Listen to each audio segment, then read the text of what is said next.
Season of mists and मेलो fruitfulness. इस पंक्ति में कीट्स ऑटम को एक मैजिकल और प्रोडक्टिव सीजन के रूप में पेश करते हैं। सीजन ऑफ मिस्ट्स का मतलब है वो समय जब धरती पर हल्की हल्की धुंध छा जाती है, जो एक ड्रीमी और सॉफ्ट एटमॉस्फेयर क्रिएट करती है। धुंध सिर्फ मौसम का हिस्सा नहीं है, बल्कि ये नेचर की मिस्ट्री और चार्म को दर्शाती है। मेलो फ्रूटफुलनेस ऑटम की उस ताकत को दिखाता है जिसमें नेचर पूरी तरह से फल फूलों से भरपूर हो जाती है। यहाँ ऑटम एक नर्चरिंग मदर की तरह नजर आती है, जो अपने बच्चों, फ्रूट्स एंड क्रॉप्स को मैच्योरिटी तक पहुंचाती है।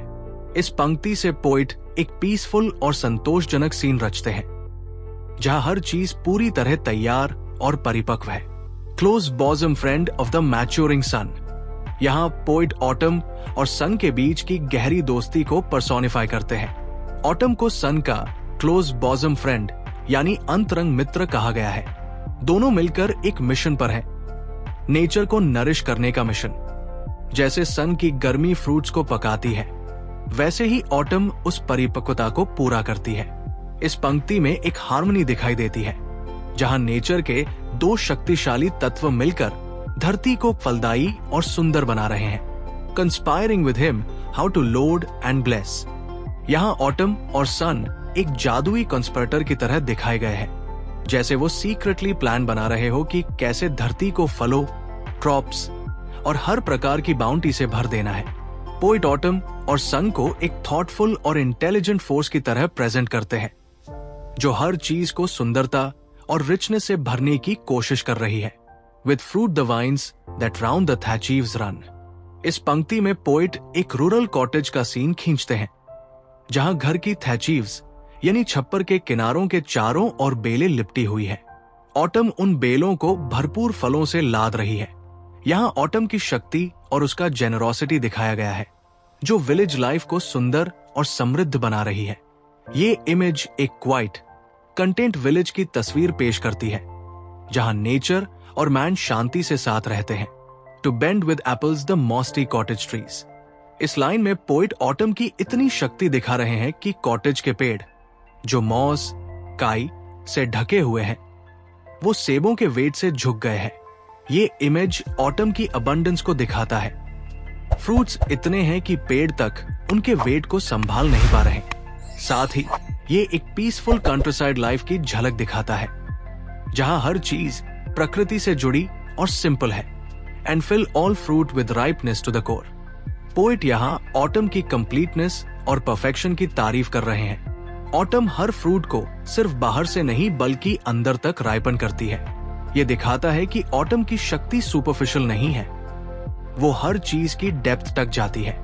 ये परफेक्शन और फुलनेस ऑटम की आइडेंटिटी है। To swell the gourd and plump the hazel shells.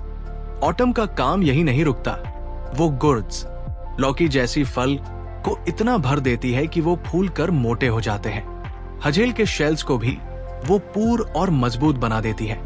यहाँ ऑटम का नर्चरिंग पावर दिखाया गया है। वो हर प्रकार के फल को पूरी तरह से तैयार करती है, ताकि वो यूज के लिए परफेक्ट हो जाए। With a sweet kernel to set budding more. Autumn सिर्फ एग्जिस्टिंग फ्रूट्स को राइपन नहीं करती, वो नए बड्स भी तैयार करती है। मतलब ऑटम का काम सिर्फ कंप्लीशन नहीं बल्कि नए लाइफ को ग्रो करने का भी है।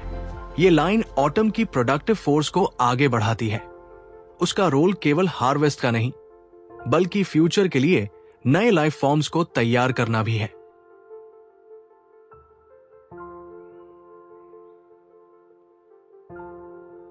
And still more later flowers for the बीज।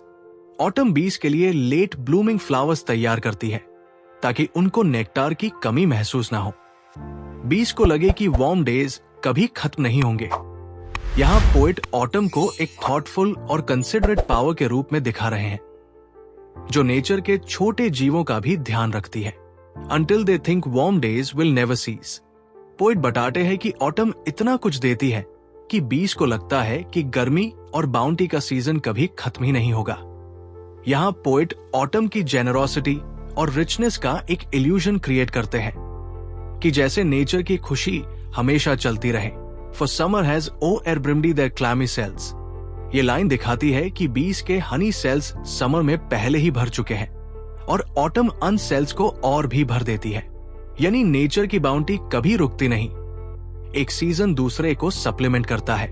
Who hath not seen the oft amid the store? इस पंक्ति में कीट्स ऑटम से एक प्रश्न करते हैं, कौन है जिसने ऑटम को अपनी बाउंटी, अपनी भरपूर फसल और फलों के भंडार के बीच न देखा हो? ये रिटोरिकल क्वेश्चन ऑटम की यूनिवर्सल प्रेजेंस और इंपॉर्टेंस को हाईलाइट करता है। ये लाइन रीडर्स को ऑटम के सीन्स विजुअलाइज करने पर मजबूर करती है, जैसे कि हर किसी ने ऑटम को उसकी समृद्धता के बीच जरूर देखा हो। Sometimes whoever seeks abroad may find।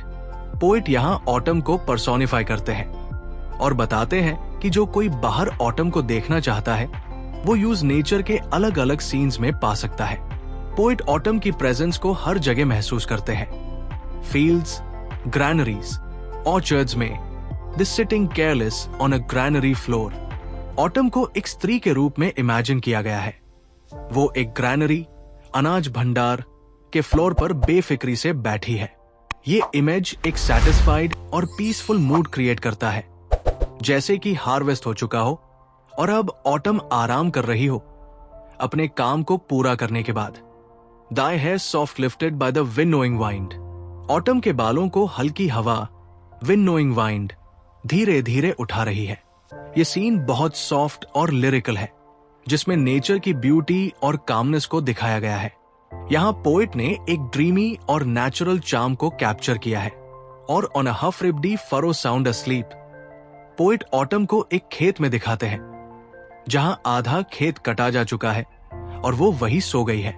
ये इमेज ऑटम की सुकून भरी थकान और संतोष को दर्शाती है। हार्वेस्टिंग के बाद एक सुकून और आराम का भाव यहाँ दिख रहा है। Drowsed with the fume of poppies, while the hook spares the next swath and all its twined flowers. Poppies की खुशबू ऑटम को सुस्त और नींद से भरी बना देती है। उसका सिकल, हुक, अगले हिस्से को नहीं था, वो फूलों की जली हुई बेलन, ट्वाइन फ्लावर्स को छोड़ देता है। ये नेचर के साथ एक हार्मनी और अहिंसा का संकेत है। ऑटम प्रकृति के साथ जेंटल है, वो हर्ष नहीं है।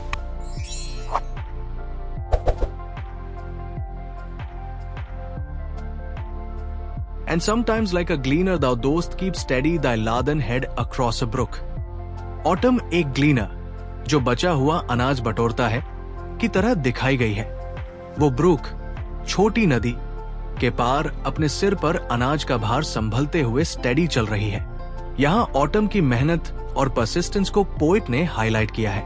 और by side press with patient look the watches the last oozings hours by hours. Poet autumn को साइडर प्रेस के पास दिखाते हैं, जहां वो पेशेंटली एप्पल जूस की आखिरी बूंदों को निकलते हुए देख रही है। ये पेशेंस और फुलफिलमेंट का सीन है, जिसमें ऑटम नेचर की आखिरी बाउंटी को धीरे धीरे एक्सेप्ट कर रही है। Where are the songs of spring? Where are they? अब पोइट एक हल्की उदासी के साथ स्प्रिंग की याद करता है। वो पूछता है, स्प्रिंग के चेयरफुल सॉन्ग्स अब कहाँ है? ये एक नेचुरल लॉन्गिंग है। जैब एक सीजन खत्म हो रहा होता है तो इंसान दूसरे सीजन की याद करता है। Think not of them, thou hast thy music too। Poet autumn से कहता है कि तुम स्प्रिंग की याद ना करो, तुम्हारे पास भी अपनी म्यूजिक है, अपना चार्म है। यहाँ ऑटम की ब्यूटी और उसके खुद के यूनिक साउंड्स और सीन्स को वैल्यू दिया गया है। While barred clouds bloom these soft dying day। Poet autumn की इवनिंग का एक मैजिकल सीन आते हैं। स्काई में जो क्लाउड्स है वो बार्ड, पतली लाइंस वेल है और वो सनसेट के टाइम ब्लूमिंग फ्लावर्स की तरह लगते हैं, जैसे पूरा स्काई एक पेंटिंग बन गया हो। सॉफ्ट डाइंग डे सनसेट का एक ब्यूटीफुल मेटाफोर है, जिसमें दिन धीरे धीरे विदा ले रहा है। And touch the stubble plains with rosy hue. Setting sun की रोसी लाइट खेतों पार पड़ती है जहां फसल काट ली गई है।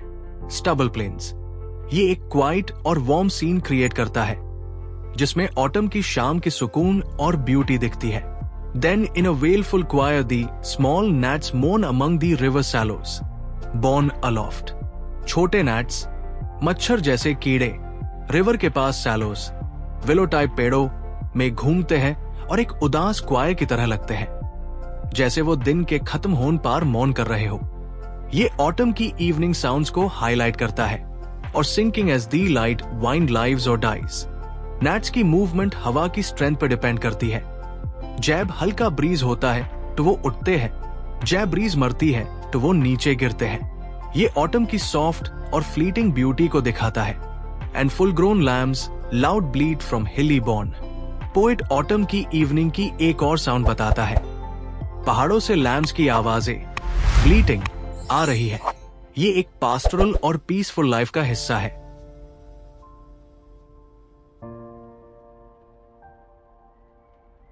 Hedge crickets sing, and now with trebles of the red-breast whistles from a garden croft.